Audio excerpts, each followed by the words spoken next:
ইন্দুমতি, রাজ সিংহাসন ছেড়ে আজ হঠাৎ আমাদের গ্রামে এলি? রাজ সিংহাসন আমার প্রচন্ড বোর ফিল হচ্ছিল। আচ্ছা, where is my Bheem? Your Bheem? Bheem আবার কবে থেকে তোর হলো? ভীম তো শুধু আমার। লিসেন চুটকি, ওভার ড্রামাটিক হওয়াটা বন্ধ কর। সবাই জানে ভীমকে আমি কতটা ভালোবাসি। হাসালি বড়, সারা গ্রাম জানে ভীমকে শুধু ভালোবাসে।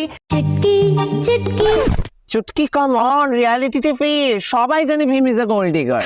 আমি তোকে আমার টাকার গরবেই বশ করে নেব। পারবি না, ভীম কখনো টাকা চেনে না। ভীম শুধু চেনে আমার লাড্ডুকে, মানে আমার মায়ের বানানো লাড্ডুকে। তুই তো বানাস না, তোর মা বানায়। এবার এত ঘ্যাম কিসে? বাবার টাকায় ফোটানি মারা বন্ধ কর। রাজমহলে থাকতে থাকতে তোর মাটিতেই পা পড়ে না। ওই তো ভীম আসছে। ভীমই বলবে এবার আমাদের দুজনের মধ্যে ভীম কাকে ভালোবাসে। ভীম, তুমি কাকে ভালোবাসো? আমাকে না, আমাকে। আমি ভালোবাসি টুনটুন মসিকে।